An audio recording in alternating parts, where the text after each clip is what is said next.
We talk about everything DEI related under the sun.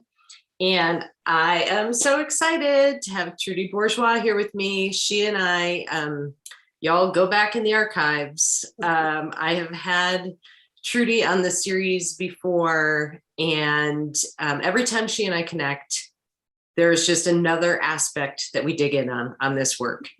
And so we're actually going to be talking about board governance, and we're going to be talking about ESG and how all of this relates to DEI. But before we dive in, Trudy, please introduce yourself and the amazing work that you do out in the world. Oh, Maureen, it's always such a pleasure to be with you. Hi, everybody. I'm Trudy Bourgeois. I'm the founder and CEO of the Center for Workforce Excellence. We are a global leadership development company, and we specialize in building inclusive leaders and inclusive cultures to drive better business results. That's it in a nutshell. That's what wakes us up.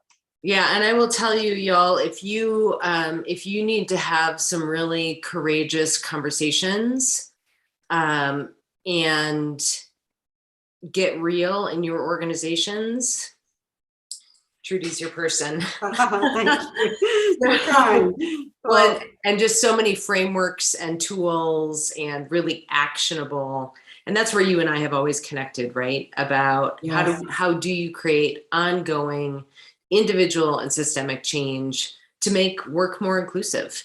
Yeah. So why do you think, Trudy, it took boards so long to understand their role in this equation, particularly when it comes to equity and equality?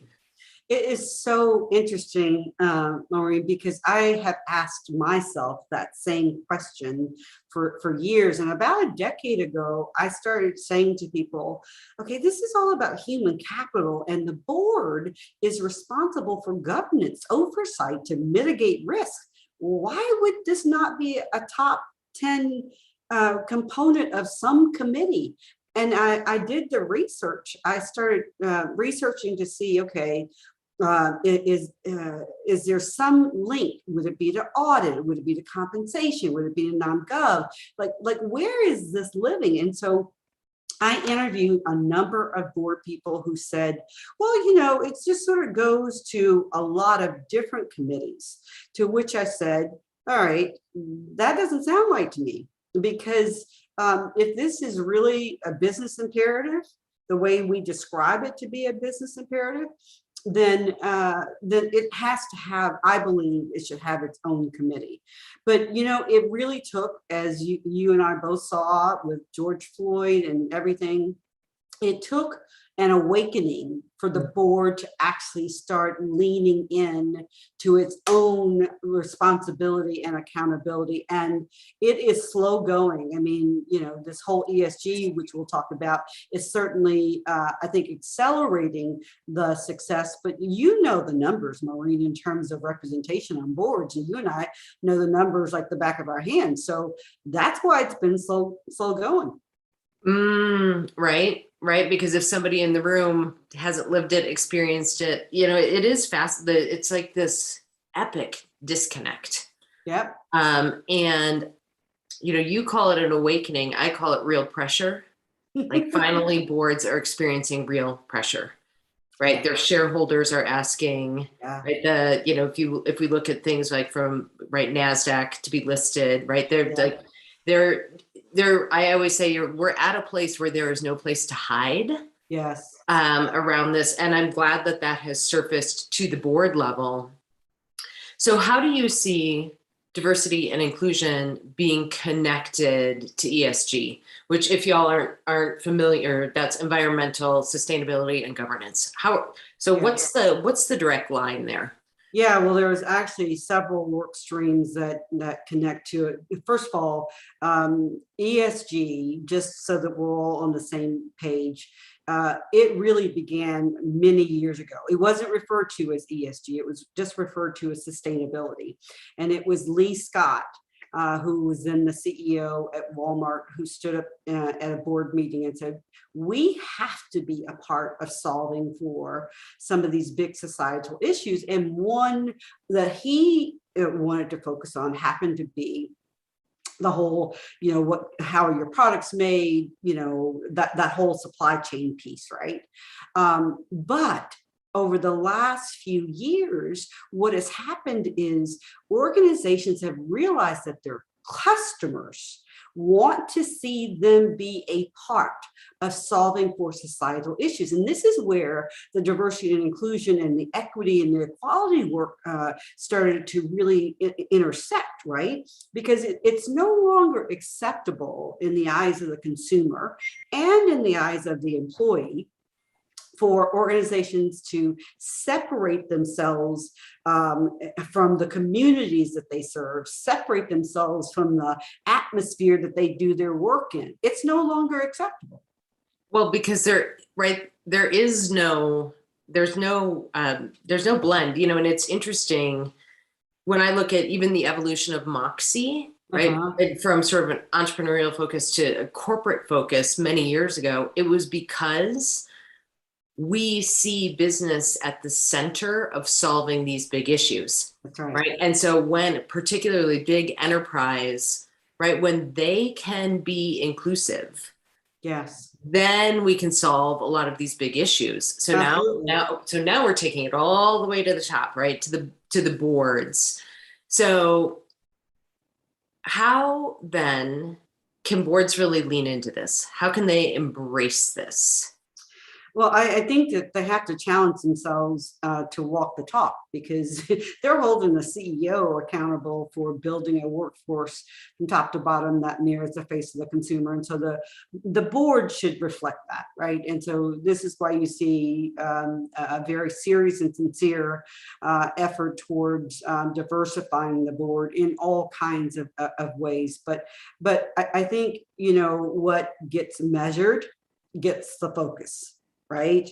And so, boards are notorious for scorecards and give me the update. And so we have to insert then the A word, accountability. Right. We have to, because there is no hiding. I love your phraseology. There is no hiding.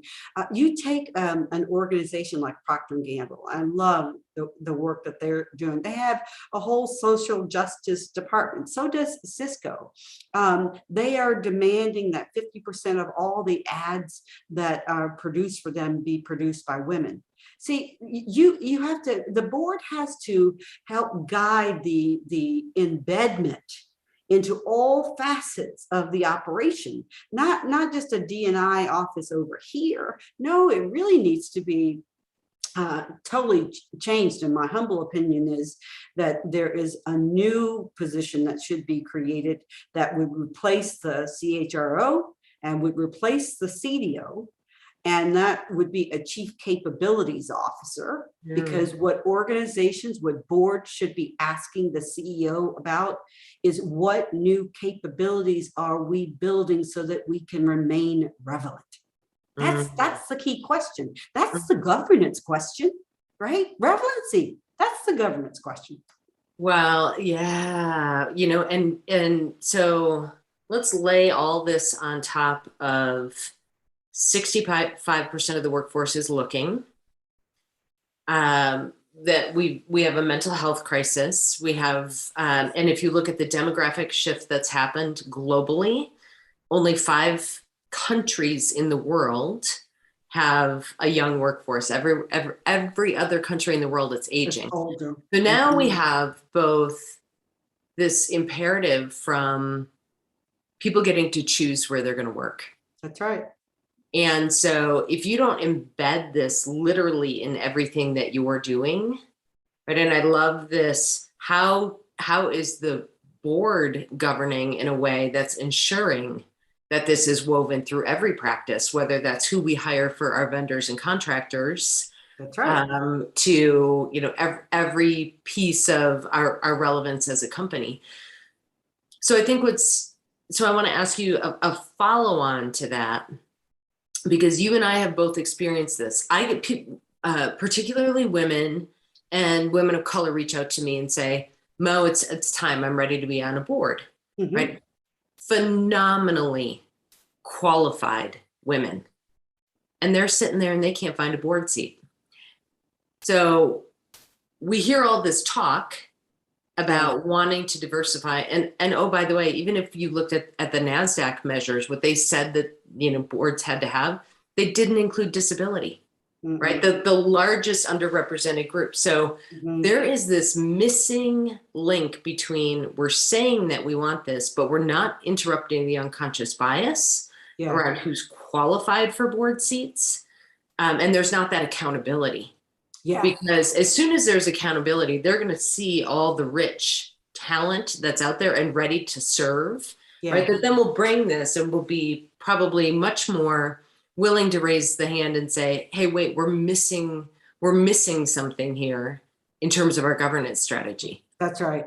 Well, you hit it on the nail when you said, the bias in the system, right? So you and I know, and your listeners know as well, that we're all biased. So unless we intentionally disrupt the way we think about who is qualified and what qualification means, then we're not going to look at casting the net broad. And right now, CWE, my firm, is partnering with Vanderbilt and a doctoral student. Her name is Latricia Frederick. We are looking at this idea of what it really takes for Black women in particular, because we're dead last. And we're looking at what will it take for us to be able to be afforded board opportunities. And I'm going through this real time myself. The biggest barrier that I see personally is access to relationships. Yes. You see that frontier is, yes, you've got to come with a P&L. Yes, you've got to come with transformation experience or audit or something that helps the board to govern more effectively. But at the end of the day, there's a certain level of chemistry that has to exist in the board so that you don't get where you've got activists and all kinds of other things that could happen. And so I think the board has to do their own work. What we've been doing is helping boards who are ready to go through and understand their own biases, even in the selection of who gets the chair positions, right? You see bias creeping up, and we've never really focused on the board in terms of developing their new capabilities. Right. And I would just humbly suggest that this is a new capability for the board to develop. Absolutely. Absolutely. Right. Everything that we're asking in terms of, we know that access to networks, right? So that influence those access to networks. So if we continue to select board members based on, here's this buddy that I know, right? We're going to continue to have this like me bias. We're going to continue to have a really, really narrow demographic. So what's your process? Right? And to put a process in place that is not, we're filling a board seat because somebody knew somebody, but because we have these qualifications, and we're going to actually go out and do a real search. Right. But, Maureen, you got to do what you just said. We have to step back. Everybody's familiar with the New York Times bestselling book, Good to Great. Jim has just enjoyed that status for years and years and years. But one of the things he said in the book, which I am a big advocate for doing, is touching the brutal facts. Right? A leader can't solve a problem that he or she doesn't understand. So every board has the responsibility to pull over and to evaluate the composition of the capabilities and the perspectives that are seated at the table, and then very intentionally populate the missing gaps. I mean, it's what we would do with any other business problem, right? It's not rocket science. We know how to do this. It is threatening. It is uncomfortable because, you mentioned you have to have some courageous conversations. Well, you have to have the courageous conversation that, everybody on the board may look like each other. We went to the same universities. We hung out together as college kids or whatever. And so just like everything else has gone through change, it's just time for the board and the whole way we think about board governance to evolve. Doesn't mean that we let go of all the wonderful things that have been put in place, but we do have to evolve, because look, right now people get to pick and choose where they work. I mean, it's like the skilled labor shortage is serious, right? Like we've been talking about it for a decade, but now. Oh, people honestly, I feel it. mean, truly with the demographic shifts that have happened, if you even just look, Trudy, at the last census data, Yeah, right? In the US, fastest growing group, Hispanic, Latino, Latinx, right? Um, we have a shift from rural to urban, biracial up, multiracial up, right? Like mhm, it's this, so, and then the aging out of, so, and then great resignation, right? Where yeah, people took a look at their life and said, not here, not wow, anymore, not right, putting up with this BS, right? yeah, It is an employee's market. They are yes, it is. getting to choose. Yes, and you know what else, Maureen, just to piggyback on what you're saying, the growth. If the analysts are right, the growth of anybody doing business in North America is going to come from a female and a multicultural female. Yep. Yep. Okay, so you, if you're responsible for governance, of course you are paying attention to all of these trends, and you're sitting back saying, what does this mean for me? Because like if you're searching for a top engineer in tech, well, it's not just the tech companies that you're competing with. You're competing with the Kellogg's of the world. You're competing with the P&Gs of the world, the General Mills of the world. Everybody needs a good engineer. And so why would I, as a woman or a woman of color, step into a culture? And this is the other part that I really think the board has to focus on, is the culture piece. Why would I step into a culture where I can't be authentic, where I'm not going to be valued, where the biases are going to choke my opportunities out? Why would I do that? Well, No, and I not, wouldn't. yeah, and not even, let's not even just stop at the opportunities, my daily experience, right? Where I can either show up someplace and have these just constant microaggressions, right? Right. Or where I have to code switch, or all of these things that we know are physically and mentally impacting, right? So not just, Oh, yeah. not just am I going to progress, but my daily life. Yeah. Yeah. So I think, so let's, and by the way, I love it. I love it that it's the employee's choice right now. Oh, me because, too. because it's gonna, right, it's gonna drive, finally let's get some real change. And Yeah. I was doing a thing for the conference board, Trudy, and I said it's we're in an etch-a-sketch moment for leadership, Mm. where you get to shake that Take it etch-a-sketch out, clean it out. and draw back a new workplace culture environment that works for everyone, That's right. right? Not just for Right. the narrow demographic, because there's a lot, when we think about what's happening, and we talked about this a little bit earlier, the intersectionality between organizations getting this right and Yes. solving for things like climate change, Mhm. and access to education. Mhm. So let's talk about that more, because Well, I think at the end of the day, my personal opinion is that organizations have a responsibility. I mean, they make a lot of money, in communities that are marginalized or challenged from a socioeconomic standpoint or education standpoint. And so I think one of the next big waves, and we're already starting to see some indication, is their philanthropic arm, which used to be over here, is now going to be in here, Yep. right? That's another big thing that I think is going to happen, and that boards are going to have to be mindful of. At the end of the day, if you invest back into the community, you are building a workforce of the future, right? So it makes smart business sense. At least, to me, it makes smart business sense. But I think the courageous conversations have to be had. Mhm. And board members should be asking more provocative, thought-provoking questions.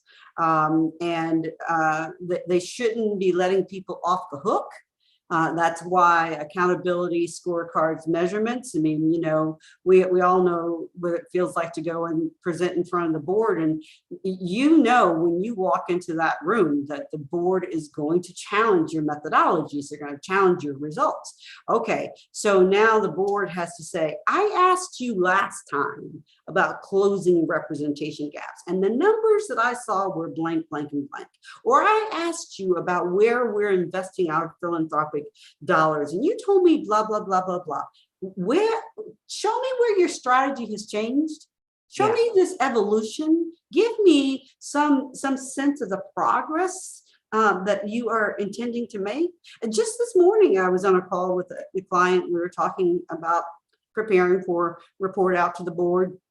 And I was saying the same thing. I said, look, you cannot go back in there with the same Well, thing. you can, but it's going to be painful.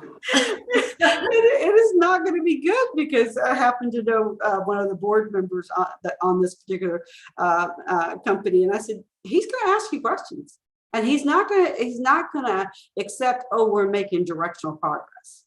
And so that minor shift, whether it's environment, whether it's our supply chain, whether it's our human capital components, the board has to really ratchet up its expectations so that we see accelerated results. Noreen, we've been having this conversation for like way too long. And I think it's time. I think people are ready to have the courageous conversation. Yeah. So let's say I am sitting on a board and I'm not seeing progress. What do you recommend? Well, I think the first thing to do is to align with the CEO. All due respect, the board, you know, the board is not the doer. Okay, that's not their role. But the board is in the space of asking the right questions and setting the right expectations. And so I would align with the CEO. Then I would get to the board chair. Because the board chair is responsible for the composition of the board and for ultimately the culture of that board, right? And then the third thing that I would do is I'd put the board through an intervention. I think that they need their own learning, as I said, around bias, around inclusion. I mean, you know, it's interesting, you know, boards in part are a part of the face of the organization. You know, I wonder what they'd say if the mic was put into their face about what the DE&I or B strategy is, right? And so I would set the expectation. My hope is that as we see in a number of articles now, that people are saying you need finance. Oh, and you need to be a champion for DE&I. You know, you need to do the Muhtar Kent thing. When he shifted his board, he made a bold declaration and he said, we will fill these positions with women and people of color. And he did. And it happened. You know, what's fascinating to me too is, so we see this conversation happen for any position, for any promotion, we just want the most qualified person and we don't want to lower the bar. So, right. So I always do a hard stop. I'm like, you realize that embedded in the idea of lowering the bar is racism, misogyny, ableism, like all of those things that somebody couldn't possibly be as qualified. And I say, you're actually raising the bar when you are interrupting that unconscious bias. That's right. And intentionally, right? And instead of it being, I know this guy, it is, these are the criteria that we are looking for. Yeah. Who has these experiences? Who is an ad? Who is going to bring a perspective, a set of his experiences, a lens, plus they have all these other things. Right. You just raised the bar. So this idea that we don't have a qualified board pool is bunk. Yeah. And that's the piece when I say I would guess, Trudy, at least once a month I have a woman with executive experience, all of the things, and saying, I can't, and there's all these board ready. That's bullshit. We don't put white men through board all that. readiness training, right? So even that, so excuse my French, but I'm going to say it again, bullshit. So what we need actually, right, is on the board side saying, here's who, right, here are the criteria. And DEI is a strategic imperative for us. Yeah. And so we're not going to do a board search the way we've done a board search in the past. That's right. Right. We're going to get serious about this. We're going to interrupt the bias. We're going to have an intervention, right? So that everybody understands what this is and why it is a strategic imperative. And then we're going to go out and we're going to do a real search process. That's right. That's exactly right. And all those steps that you just laid out, see, if they take the time to do that, then the scales are going to come off their eyes. And once the scales come off your eyes, you can't go back to sleep. It's good when I can't see. See, when I can't see, I see no evil, I do no evil, I do no harm. But now let's see. Let's put some light on it, right? Let's bring it out of the darkness. And then when people are awakened, they have a choice. We can't hold people accountable for that which they don't understand. Okay, let's get the understanding. Let's do what we would do with any other leadership challenge, man. When I was in corporate, if one of our major retailers called and said, look, we're thinking about discontinuing some of your SKUs, man, we'd fire up that jet. We'd have a tiger team on that jet. We would not get to go home until we figured that out. Same methodology, same approach, same rigor has to happen if we want to see step change, not just let's talk about what we're going to do. No, step change.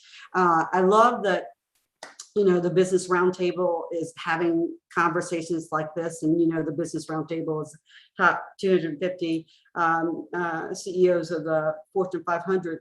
And so now that's got to translate into action. Yep. Into action. And I think because of who these leaders are, they need to look at their own houses and they need to say, am I walking the talk? Right. And not, I'm going to accept directional progress. That is BS. Sorry.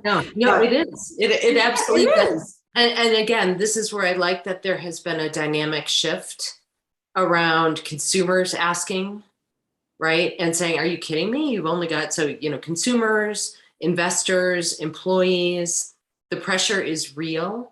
Mm-hmm. And I will say this, what a phenomenal legacy opportunity. Oh my gosh. Yeah. Well, Maureen, in my writings, I always say, we're supposed to leave it better than we found it. Yes. Right? I mean, that really is, call it Pollyannish. I just really believe that.